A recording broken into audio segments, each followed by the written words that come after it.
ఎంతమంది దేవుడు మీతో మాట్లాడాడు? అలాగే అనేక మర్మాలు ఈరోజు తెలియబడ్డాయి. బలమైన వర్తమానం మీకు అందించేవాడు. ఎందుకు అంటే ఈరోజు నాకు ఇంట్లో రాలేదు, బాలేదు కాబట్టి రెండు బలమైన వర్తమానాలు వచ్చింది. హల్లెలూయా.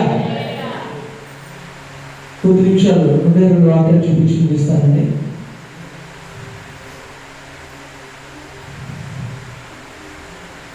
లూకా సువార్త 15వ అధ్యాయము 1-2 వచనాలు. లూకా సువార్త 15వ అధ్యాయము 1-2 వచనాలు.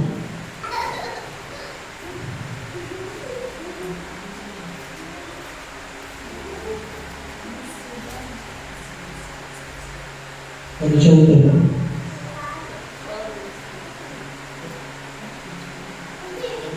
లూకా సువార్త 15వ అధ్యాయము 1-2 వచనాలు.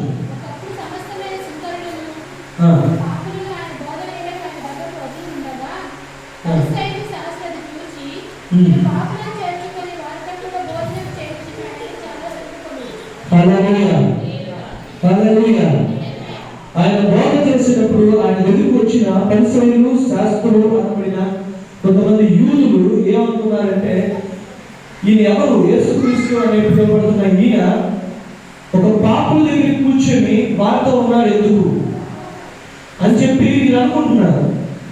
ఎవరు? యూదులు అనేటువంటి పరిసయ్యులు, శాస్త్రులు అనేటువంటి పిలువబడిన వారు దేవుని యేసుక్రీస్తు గురించి మాట్లాడుకుంటారు. ఏమని అంటే, ఎందుకు ఈ వార్త కూర్చున్నారు? పాపం చేసిన వారు, అపవిత్రులు, దొంగతనాలు చేసేవాళ్ళు, విగ్రహారాధన చేసేవాళ్ళు, వ్యభిచారం చేసేవాళ్ళు, వీరితో దేవుడు ఉన్నాడు ఎందుకు? వీరితో యేసుక్రీస్తు ఎందుకు ఉన్నాడు? మేము ప్రత్యేకించబడిన వారు కదా అని ఆలోచన చేస్తున్నారు వారందరూ. అయితే దానిలో దేవుని హృదయం, కుమారుని యొక్క హృదయం మనం తెలుసుకోవాల్సింది ఏంటంటే, కుమారుడు యొక్క హృదయం ఏంటంటే పాపుల్ని దరి చేర్చుకోవడం. హల్లెలూయా, హల్లెలూయా.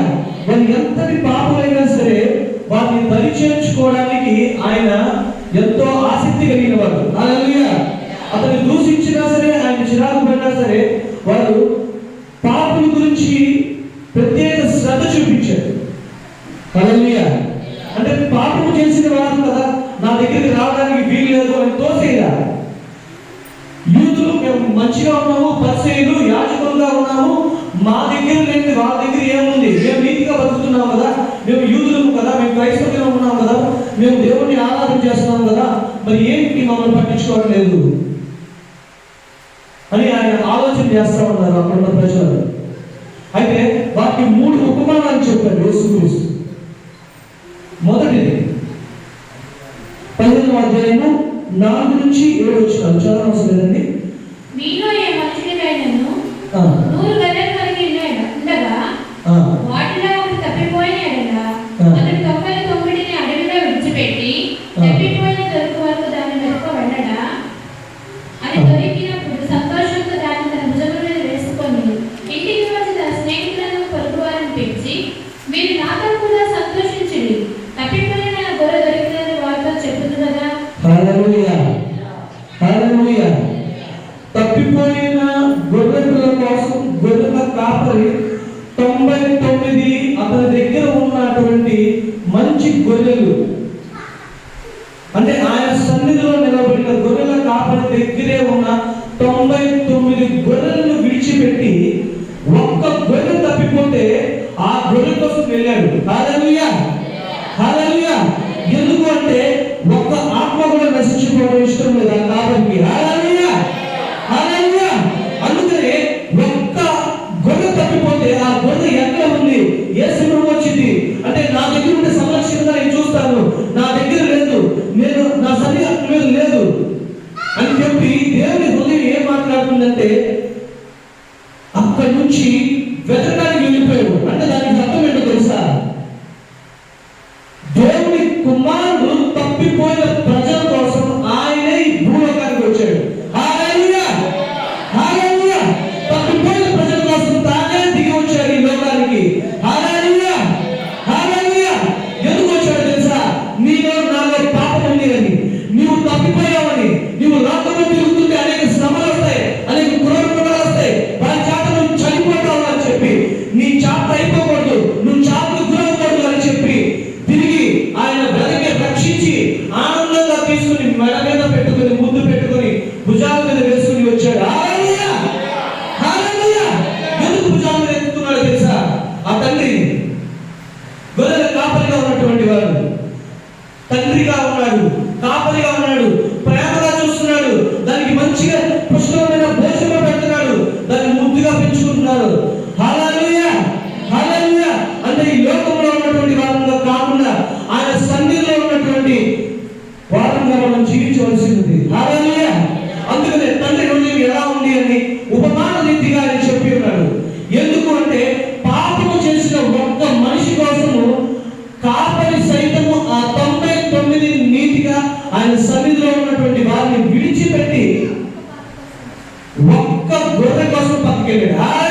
రెండవ ఉపమానం చూస్తే చదవవలసింది 15వ అధ్యాయం 8 నుంచి 10 వరకు. 10 వెండి నాణములు ఏ స్త్రీకైనా 10 వెండి నాణములు ఉండగా ఆ. వాటిలో ఒక నాణెం పోగొట్టుకుంటే ఆ. ఆ కన్నీళ్లకు వెలిగించి చిన్నగూర్చి అది దొరుకుటకు జాగ్రత్తగా వెతకగా అది దొరికినప్పుడు తన చెరికట్లో పొరుగువారిని పిలిచి నాతో కూడా సంతోషించుడి, నేను పోగొట్టుకున్న నాణెం దొరికినందుకు వార్త చెప్పాను కదా. అటువలి మారుమనసు పొందిన ఒక పాపి విషయమై దేవుని ముందెదుట సంతోషం కప్పుదని మీతో చెప్పుచున్నాను. హల్లెలూయా, హల్లెలూయా. దీనికి సాదృశ్యం ఏంటో తెలుసా? ఫస్ట్ చూస్తే ఫస్ట్ ఉపమానంలో గొర్రెల కాపరి అయిన వాడు తప్పిపోయిన వారి కోసము, ఒక్క గొర్రె కోసము ఆయన తప్పిపోయిన గొర్రెలు వెతుక్కుంటూ వెళ్ళిపోయాడు.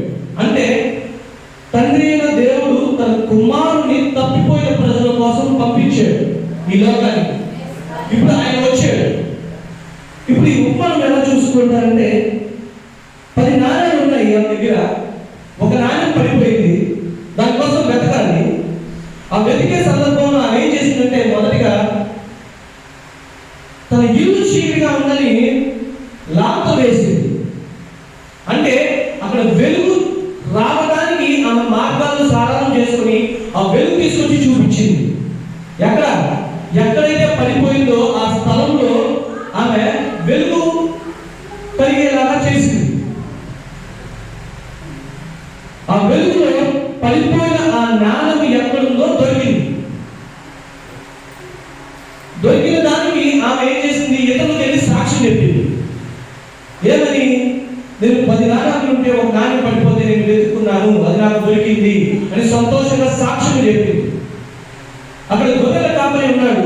అతను ఏం చేశాడంటే వెళ్ళి వచ్చిన తర్వాత తన తండ్రికి సాక్ష్యం చెప్తున్నాడు. ఏమని చెప్తున్నాడు తెలుసా? తప్పిపోయిన ఒక గొర్రెని నేను రక్షించాను అని చెప్తున్నాడు తండ్రికి. హల్లెలూయా.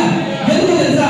నీ గురించి, నీ పాపం గురించి తన కుమారుని ఎందుకు పంపించాడంటే తన హృదయం బాధపడింది.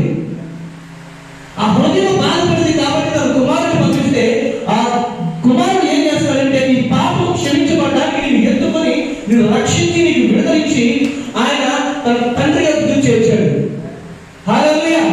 అలాగే ఈ తల్లి ఏం చేసింది? ఈ స్త్రీ ఏం చేసిందంటే 10 నాణాల్లో ఒకటి పోతే వెలుగు తీసుకొచ్చి, వెలుగు ఎక్కడ చీకటిగా ఉన్న ప్రదేశంలో వెలుగు తీసుకొచ్చి చూపించి ఆ వెలుగులో పడిపోయిన నాణ్యాన్ని వెతికింది. వెలుగుల్లో వెతికింది. ఆ వెలుగే యేసుక్రీస్తు. హల్లెలూయా, హల్లెలూయా. ఆ వెలుగు యేసుక్రీస్తుగా ఎందుకు వచ్చాడు ఈ లోకానికి అంటే పడిపోయిన దాన్ని వెతికి రక్షించినట్టు. హల్లెలూయా, హల్లెలూయా. ఆయన వెతికి రక్షించడానికి వెలుగుగా వచ్చాడు ఈ లోకానికి. ఎందుకు తెలుసా? నీ చీకటి బారిపోయిన నీ ఇంటికి, నీ మూడు బారిన జీవితానికి, నీ అర్థం పక్కన లేని శ్రమలకి ఎందుకు వస్తుందో, ఎలా వస్తుందో తెలియని శ్రమలకి ఆయన వెలుగు తీసుకొచ్చి ప్రతి ఒక్క దాన్ని నిర్మూలన చేయడానికి. హల్లెలూయా, హల్లెలూయా. ఆ వెలుగు ఎప్పుడైతే వచ్చిందో, ఎప్పుడు పడిపోయినా ఆ నాణ్యము తన కళ్ళ ముందుకు వచ్చింది. అంటే చీకటిలో ఉన్నప్పుడు ఆ నాణ్యం కనపడాలి. ఆ వెలుగు అవసరమైంది. అంటే లోకంలో చుట్టుకున్న నీకు, లోకంలో ఉన్నటువంటి ఆశలకి సొంతమైపోయిన నీకేం కావాలి అంటే వెలుగు కావాలి. హల్లెలూయా. అందుకనే దేవుడు మొదటి ఉపమానంలో క్రీస్తుని పంపించాడు అని చెప్పాడు. రెండవ ఉపమానంలో పంపిన ఆ క్రీస్తే వెలుగుగా చూపించాడు. హల్లెలూయా. మూడవది 15వ అధ్యాయం 11 నుంచి 32 చాలా పెద్ద చదవవలసింది. తప్పిపోయిన కుమారుడు. 2 కుమారులు ఉన్నారు ఒక తండ్రికి. ఆ తండ్రికి 2 కుమారులు ఉన్నారు. 5వ కుమారుల్లో ఒకరు ఏం చేశారంటే ఆస్తి ఇచ్చేస్తే నేను వెళ్ళిపోతాను అని చెప్పారు. అందరికీ తెలిసిందే. అయితే ఎప్పుడైతే తీసుకొని అధికారం, ఎప్పుడంటే తన ఆస్తిని తాను తీసుకొని రావాల్సిన భాగం తను తీసుకొని వెళ్ళిపోయాడో తన ఇంటిని వదిలేసి వెళ్ళిపోయాడు. తన తండ్రిని మర్చిపోయి వెళ్ళిపోయాడు. ఎక్కడికి వెళ్ళిపోయాడు? తండ్రి దగ్గరికి లేకుండా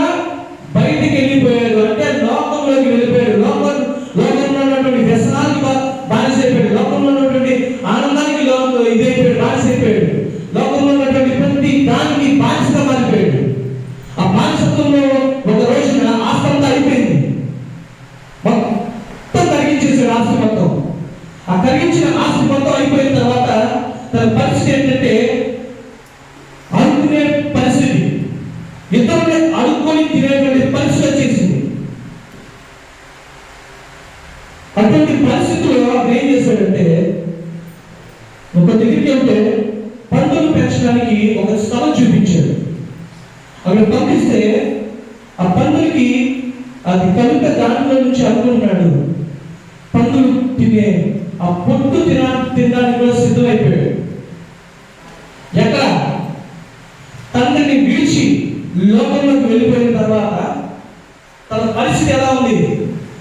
ధనము తనతో పాటు లేదు, తన తండ్రి ఇచ్చిన ఆస్తి తనతో పాటు లేదు, తన తండ్రి దగ్గర నుంచి వచ్చిన ఏ అధికారంలో పనిచేయరా. ఎక్కడ? లోకం అనేటువంటి భయంకరమైన ఊబిలో. అది చూపిస్తుంది, అది అందంగా కనపడుతుంది. నువ్వు లాక్కు వెళ్ళడానికి, లాక్కు వెళ్ళిపోయింది ఒక తప్పిపోయిన కుమారుని వెళ్ళిపోయాడు. ఆఖరిగా పందులు తినే పొట్టు కూడా తినడానికి ఇదైపోతూ తను ఒక ఆలోచన చేశాడు. ఏంటో తెలుసా? నా తండ్రితో పాటు నేను ఉంటే, నా ఇంట్లో నేను ఉంటే, తండ్రి నుంచి పక్కన పెట్టేశాడు. తండ్రిని గుర్తు చేస్తున్నాడు, కానీ తన స్థాయి, తన అంతస్తు మర్చిపోయాడు. ఏం చేశాడంటే తన స్థాయి మర్చిపోయి తన ఇంట్లో ఉన్న పని వాళ్ళతో కంపేర్ చేసుకుంటున్నాడు. అంటే ఏం చేస్తున్నాడు? తన పనిని మర్చిపోయాడు. తను కనీసం ఇదన్నా ఉంటే చాలు. ఏది? తన ఇంట్లో పని వాళ్ళుగా ఉంటున్న వాళ్ళు తినే ఫుడ్డే శ్రేష్టంగా భావిస్తున్నాడు అతను. కానీ ఒక రోజు అనుకున్న తర్వాత నా తండ్రి దగ్గరికి వెళ్ళిపోతాము అని చెప్పి అనుకున్నాడు. వెళ్తున్నాడు. దూరం నుంచి తండ్రి చూశాడు. వెంటనే తన కొడుకు తప్పిపోయిన కుమారుడు తిరిగి వస్తున్నాడని గ్రహించాడు. అంటే ఎందుకు ఆ లేఖనంలో అలా చెప్పబడింది అంటే, తండ్రికి ముందే తెలుసు తన పతనం అవుతాడు అని. తండ్రికి ముందే తెలుసు మళ్ళీ తిరిగి వస్తాడు అని. తండ్రికి ముందే తెలుసు పలానా రోజు పలానా సమయంలో వస్తాడు అని. హల్లెలూయా, హల్లెలూయా. అందుకనే తన తండ్రి చూస్తున్నాడు. దూరం నుంచి తన కుమారుని గుర్తుపెట్టాడు. ఆ కుమారుని చూడగానే వెంటనే తాను వెళ్ళి తన కుమారుని హత్తుకుని తన మెడ మీద ముద్దు పెట్టాడు. ముద్దు పెట్టిన వెంటనే, తన కుమారుని హత్తుకున్న వెంటనే ఏం చేశాడు తెలుసా? అప్పుడు దాకా కోల్పోయిన తన స్థితి, అప్పుడు దాకా కోల్పోతున్న తన బతుకు ఏమైపోయిందో తెలుసా? వెంటనే శుభ్రపరిచేశాడు. ఒక వస్త్రం, రాజులు కొనుక్కునేటువంటి ఒక వస్త్రం ధరించేశాడు. అంటే పరిశుద్ధాత్మకు సాంకేతికంగా ఉన్నటువంటి వస్త్రం అది. హల్లెలూయా. అంటే తన తండ్రి దగ్గరికి వెళ్ళగానే పరిశుద్ధాత్ముడు వచ్చేసాడు. పరిశుద్ధాత్ముడు వచ్చేసిన తర్వాత అధికారం వచ్చేసింది. రింగు పెట్టేశాడు తన కుమారుడికి. అంటే కోల్పోయిన ప్రతిదీ ఇప్పుడు కాదు, నా దగ్గరికి వచ్చావు కాబట్టి మళ్ళీ నీకు అదే, నీకు ఉండాల్సిన అధికారం ఏదైతే ఉందో, నీకు ఉండాల్సిన రాజయోగం ఏదైతే ఉందో, నీకున్న పలుకుబడి ఏదైతే ఉందో అది నీకు వెంటనే ఇచ్చేస్తానని వెంటనే ఏళ్ళు పెట్టేశాడు. హల్లెలూయా. ఎప్పుడైతే తన ఉంగరం పెట్టేశాడో, ఎప్పుడైతే తన వస్త్రం ధరించాడో, ఇక అతను చేయాల్సింది ఏంటో తెలుసా? అడుగు వేయాలి.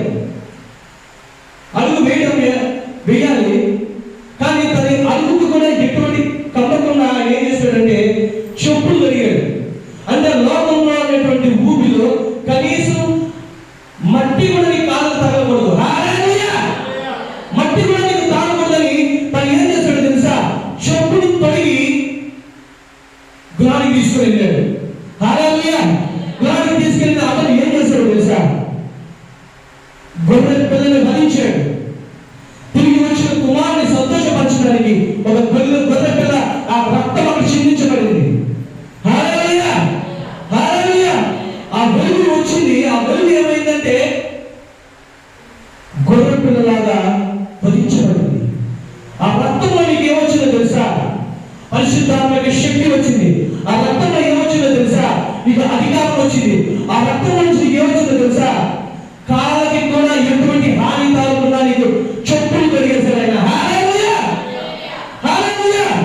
ఇక నీకు ఎంత మాత్రమే హాని కలగదు. ఎందుకంటే నువ్వు తిరిగి తండ్రి దగ్గరికి వచ్చేసావు. ఇంకా తండ్రి దగ్గర ఎటువంటి ఆస్తి ఉందో దానికి మళ్ళీ నీవు వారసుడు. హల్లెలూయా, హల్లెలూయా. ఆ తండ్రికి ఎటువంటి ఆ హృదయం ఉందో తెలుసా? తను వెళ్ళిపోయినప్పుడు ఎటువంటి హృదయం బద్దలైపోయిందో తెలుసా? తన హృదయం ఎన్నిసార్లు బద్దలైపోయిందో తెలుసా? తనకి ముందే వస్తున్నాడు అని తెలిసిన తండ్రికి తనకి ఎంత శ్రమ అనిపించాడో తెలియదా? తనకి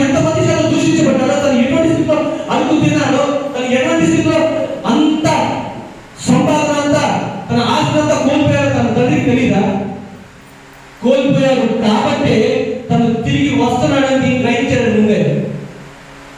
అందుకనే ఒక్క మాట కూడా అనలేదు. వెంటనే తన మెడ మీద ముద్దు పెట్టాడు, అధికారం ఇచ్చేశాడు. హల్లెలూయా, హల్లెలూయా. అంటే అప్పుడు దాకా నలిగిపోయిన తన బద్దలైపోయిన తన హృదయం ఏమైపోయిందో తెలుసా? నువ్వు రాగానే నిన్ను హత్తుకొని ముందు పెట్టేశాడు ఆయన. హల్లెలూయా. దగ్గర తీసుకున్నాడు నేను. ఇక మీద నీకు ఏ బాధ కలగదు.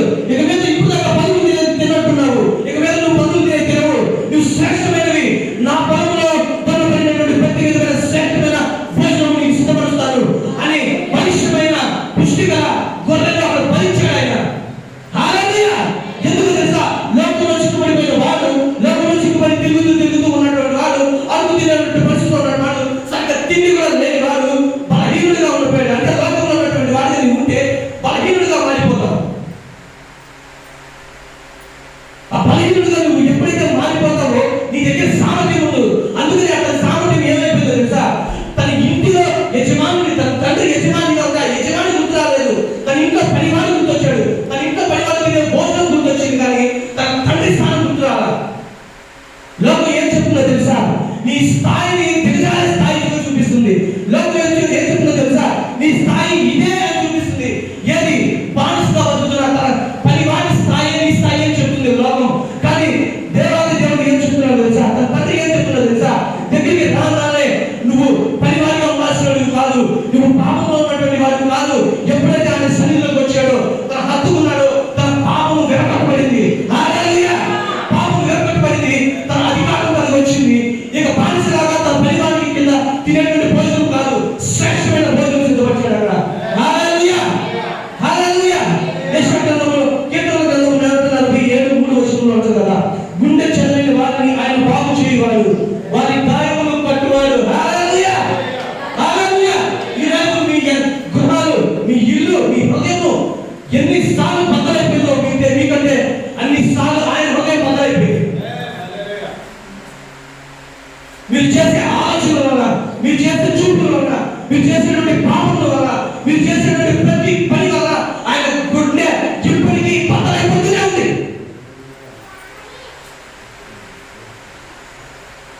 నీ గుండె బద్దలైపోతుందని ఆయన ముందేగా అందుకు తెలుసుకున్నాడు. ఎందుకంటే సృష్టిని సృష్టించిన సృష్టికర్త కదా ఆయన.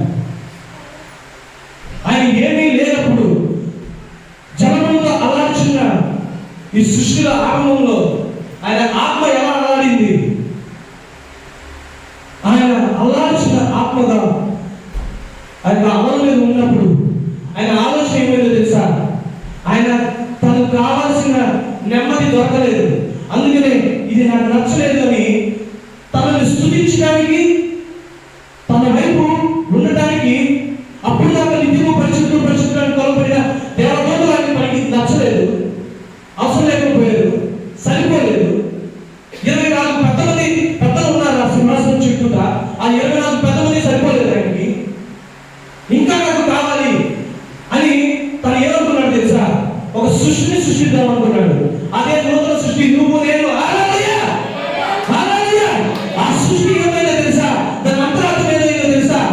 ఆ అంతరార్థమే ఆయన తన ఉన్న ప్రదేశం అల్లలలో ఉండటానికి ఇష్టపడలేదు. ఆయన నీ హృదయం అనే సింహాసనం మీద ఉందాం అనుకున్నాడు ఆయన. హల్లెలూయా. నీ హృదయం అనే సింహాసనము విరిగి నలిగిపోతుందని ఆయన తెలుసు.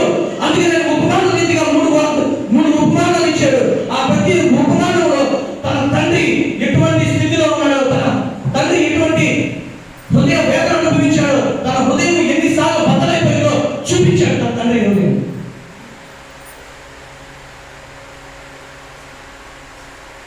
ఎందుకు చూపిస్తున్నాడు? దేవుడు 99 మంది నీతిమంతులుగా ఉన్న వాళ్ళ దగ్గర ఉన్నాడు, కానీ తప్పిపోతే మాత్రం ఊరుకోవాలి. ఆయన కలుగు చేసుకుంటున్నాడు. ఆయన తన ఉన్న ప్రదేశంలో, తన లోకంలో వీడి తన భూమి మీదకి వచ్చేసాడు. ఆయన వెలుగుగా ఉన్నాడు. ఆయన వెలుగుగా ఉండి నీకు అథారిటీ ఇచ్చాడు, అధికారం ఇచ్చాడు. హల్లెలూయా. నీకు ఎప్పుడు ఏమి చేయాలో తెలియదు కాబట్టి పరిశుద్ధాత్మ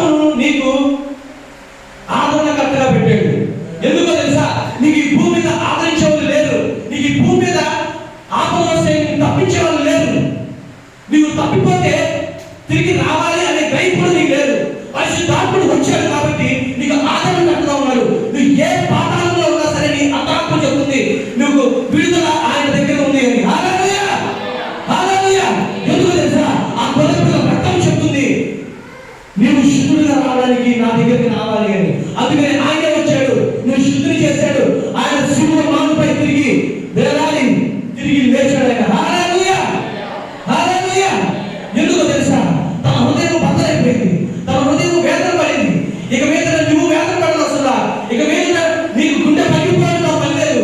ఎందుకంటే ఆయన నిన్ను బలపరచడానికి ఆల్రెడీ మూల్యం చెల్లించాడు ఆయన. హల్లెలూయా, హల్లెలూయా. ఆ మూల్యం చెల్లించడానికి ఎవరిని పడితే ఆయన తీసుకోలేదు. స్వయాన తన కుమారుని భూమి మీదకి అనుగ్రహించాడు. హల్లెలూయా, హల్లెలూయా. ఇప్పుడు ఆ కుమారుడు వచ్చాడు నీ కోసం విడుదల రావడానికి. అన్ని శిలువయాగంలో చేసి అన్ని సమకూర్చి పెట్టి ఆయన తిరిగి పునరుద్ధారణకి తిరిగి వచ్చాడు. ఇప్పుడు పరిశుద్ధాత్ముడు నీకు పెట్టాడు.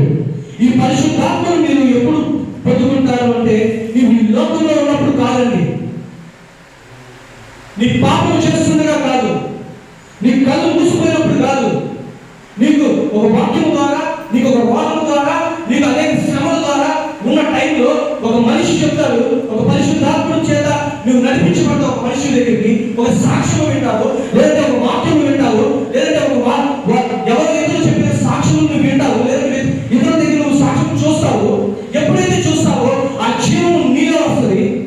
అప్పుడు దాకా నీ లోకంలో కనబడుతున్న ప్రతి స్థితి ఎప్పుడైతే సాక్ష్యం చూస్తావో నీ స్థితి మారిపోతుంది. హల్లెలూయా. ఏ స్థితిగా మారిపోతుంది తెలుసా? అతను విడిపించబడ్డాడు, అతను పాపిగా ఉన్నట్టు అతనికే స్వస్థత వస్తే నాకు రాదా అని. అతను ఎవరున్నాడు? అతను ఎందుకు స్వస్థపడ్డాడు?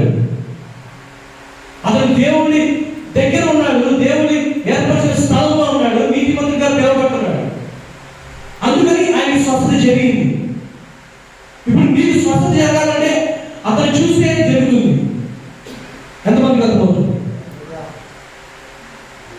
నీతిమంతుని చూస్తే నీకు నీతిమంతులు లాగా ఉండాలి అని పరిశుద్ధాత్ముడు నిన్ను ఒప్పింపజేస్తాడు. హల్లెలూయా, హల్లెలూయా. ఎందుకంటే నీ పరిస్థితుల్లో అప్పటికి ఇరుక్కుపోయి ఉన్న పరిస్థితులు, గుండెలు బద్దలైపోయిన పరిస్థితులు, అన్ని అందరూ వదిలేసిన పరిస్థితులు, ఒంటరిగా ఉన్న పరిస్థితులు, ఎవరు లేని పరిస్థితులు, ఎవరిని ఆదరించి లేని పరిస్థితులు, ఎవరైనా ఆదరించగాని భూమి మీద. అందుకనే పరిశుద్ధాత్మ అనేటువంటి ఆదరణకర్తను నీకు అనుగ్రహించాడు దేవుడు. హల్లెలూయా, హల్లెలూయా. ఆయన పాతాళంలోకి వెళ్తే అక్కడ ఉంటాడు, ఆకాశంలోకి వెళ్తే అక్కడ ఉంటాడు. నీ భూమి మీద చిక్కుపోయిన ఏ ప్రదేశంలో ఉన్నా సరే, లోకంలో పాలు పిలిపిన శపించబడిన ఏ ప్రదేశంలో ఉన్నా ఆయన నిన్ను వెతికి రక్షించి నిన్ను పరలోకానికి తీసుకెళ్లే పూజ ఆయన. హల్లెలూయా, హల్లెలూయా. ఎందుకు రక్షిస్తాడో తెలుసా? నువ్వు తప్పుకోవడం ఆయన ఇష్టం లేదు, నువ్వు ఆయన సన్నిధిలో ఉండడం ఆయన ఇష్టం, నువ్వు కష్టాలు అనుభవించడం ఆయన ఇష్టం లేదు, నువ్వు రోగాలతో ఉండడం ఆయన ఇష్టం లేదు, నువ్వు అందరి చేత చీ అనిపించడం ఆయన ఇష్టం లేదు. ఎందుకంటే ఆయన శిలువలో అన్ని అనుభవించేశాడు. నువ్వు పడాల్సిన ప్రతి ఒక్క అందరిని చీ అన్నారేమో ఆయన అనేసారు ఆల్రెడీ. ఇక ఆ చీలో నీ చీ పోయింది. హల్లెలూయా. అందరూ ఆయన ఉమ్ము వేశారు, ఇప్పుడు నిన్ను ఉమ్ము వేస్తున్నారు. ఆ ఉమ్ములో నీ ఉమ్ము పోయింది.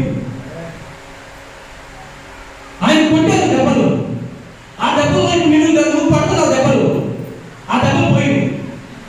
హల్లెలూయా. ఎప్పుడు పోయింది? ఆయన సన్నిధిలోకి ఎప్పుడైతే కాపరి నిన్ను వెతికి రక్షించడానికి వచ్చాడో అప్పుడు అవన్నీ పాపములు పోయి. అందుకే తప్పిపోయిన కుమారుడు వచ్చిన వెంటనే తన పాపములు గుర్తు చేసుకోలేదు, కానీ తన స్థితిని గుర్తు చేసుకున్నాడు. ఎవరంటే తన కుమారుడిగా చూశాడు ఆయన. హల్లెలూయా, హల్లెలూయా. కుమారుడు కాబట్టి మెడకలు ముందు పెట్టి అధికారం అప్పు చెప్పాడు. తన తండ్రి నుండి నువ్వు పారిపోయిన వాటి మీద కోపం లేదు, జాలి పడుతున్నాడు, తను వేదన పడుతున్నాడు, తను నీ కోసం కన్నీరు కాస్తున్నాడు, తను హృదయం బద్దలైపోయింది. ఈరోజు నీ హృదయం బద్దలైపోతుంది. నేను నా బతికేంటి, నన్ను ఎవరు ఆదరిస్తానని నువ్వు అనుకుంటున్నావేమో. నిన్ను ఆదరించడానికి, నీ సమస్యలు తీర్చడానికి, నీకు వచ్చిన రోగం స్వస్థపరచడానికి అన్ని సిద్ధపడ్డాడు ఆయన. హల్లెలూయా. ఎంతమంది రోగములు స్వస్థపరచగలుగుతున్నారు మీరు? ఎందుకు స్వస్థపడాలనుకుంటున్నారు మీరు?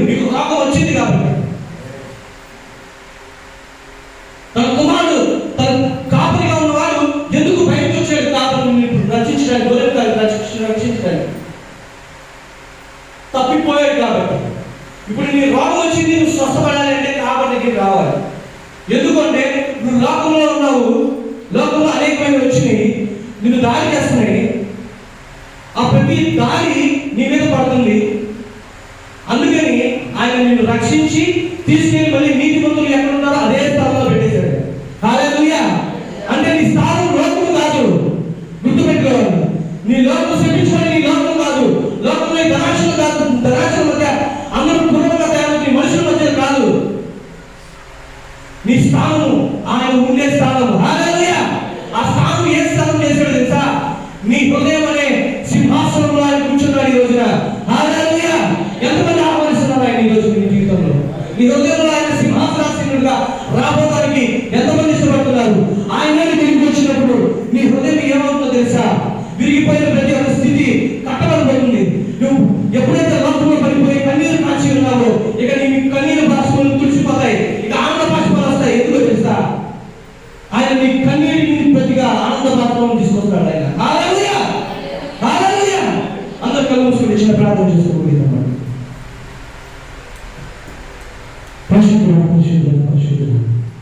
తండ్రి, ఈరోజు మీ హృదయం ఎటువంటి స్థితిలో భారము కలిగి మా ఎడల ఉందో మాకు మీరు బయలుపరిచినందుకు వందనాలు చేస్తున్నాము ప్రభు. తప్పిపోయిన గొర్రెల కోసం, పోగొట్టుకున్న నాణ్యం కోసం, తప్పిపోయిన కుమారుడు కోసం నీవు మాట్లాడిన ఆయనటువంటి మర్మములు కుమారుని పంపించి వెలుగుగా మార్చి ఆ వెలుగు వలన నీకు అధికారం కలిగించేదిగా చేశావు అని మాకు బయలుపరిచిన విధానానికే నీకు వందనాలు చేస్తున్నాము తండ్రి. తండ్రి, ఈరోజు ఎంతమంది అయితే ఈ లోకం అనేటువంటి ఊపిలో చిక్కుపడిపోతున్నారు, ఆ ప్రతి ఒక్కరిని వెనక్కి రక్షించి వారిని విడుదలనిచ్చి నీ స్థానంలో నువ్వు తీసుకురామని ఆలోచన తండ్రి. నువ్వు ఏ స్థలంలో నివసించబోతున్నాడంటే నూతన నిబంధనకు వచ్చేసరికి అది నీ హృదయమే మారిపోయింది, నీ హృదయమే ఆయన ఆలయంగా మారిపోయింది, నీ శరీరమే ఆయన ఆలయంగా మార్చేస్తున్నాడు ఆయన. ఇంకా దాంట్లో పాపం అనేది రావడానికి వీలు లేదు. ఇంకా నువ్వు లోకం అనే మళ్ళీ ఊరిలో పడిపోవడానికి వీలు లేదు. మన నిత్యత్వం వరకు మన రక్షణను కాపాడుకోవాలండి. మన రక్షణను కాపాడుకోవడానికి పరిశుద్ధాత్ముడు మనకు నిత్యము ఆయన మాట్లాడుతూనే ఉంటాడు. దేవుడు మీరు నీ వాక్యం బట్టి మీకు వందనాలు చేస్తున్నప్పుడు నీ హృదయంలో ఎవరైతే ఇక్కడ హృదయం తెరవబడిందో, ఎవరైతే తమ పాపములను వెనకగొట్టడానికి ఇష్టపడుతున్నారో మీరు ప్రతి ఒక్క హృదయంలో మీరు సింహాసనాసీనులై కలుగ చేసుకోవడానికి ఇచ్చినాము ప్రభా. మీరు వారి జీవితంలో ఆదరించండి, మీరు వారిని నడిపించండి, మీ నామాన్ని మహిమ తెచ్చుకోండి. యేసుక్రీస్తు వారి శ్రేష్టమైన నామములో ఇచ్చినాము తండ్రి. ఆమేన్. చిన్న పాట పాడుకొని పాల్గొంటున్నాను.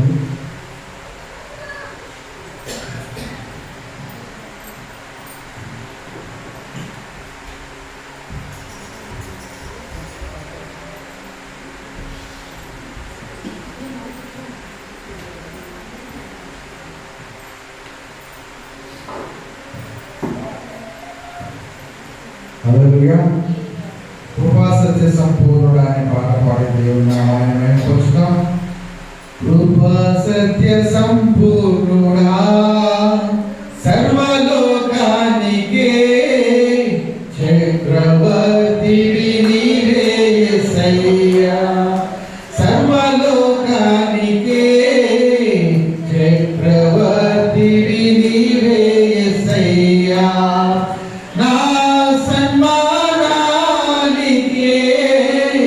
మహనీయుడవు నీవేనయ్యా.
మహనీయుడవు నీవేనయ్యా నా సన్మానానికే మహనీయుడవు నీవేనయ్యా మహనీయుడవు నీవేనయ్యా.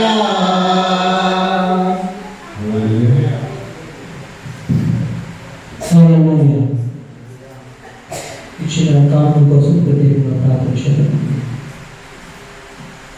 దేవా ప్రభు ఇచ్చిన కారణం కోసం ప్రభు కోసం ప్రభు ఇచ్చిన ప్రతి హృదయాన్ని జ్ఞాపకం చేసుకోండి. ప్రతి హృదయాన్ని ప్రభా మీరే బలపరిచిన నడుచున్నాం ప్రభా వారి నూరంతలుగా ఆశీర్వదించండి. వారికి ప్రతి విధంగా నుంచి ప్రభా విడుదల గురించి కావాల్సిన స్వస్థలను గురించి జ్ఞాపకం తెచ్చుకోండి. యేసుక్రీస్తు వారి శ్రేష్టమైన నామములో మరి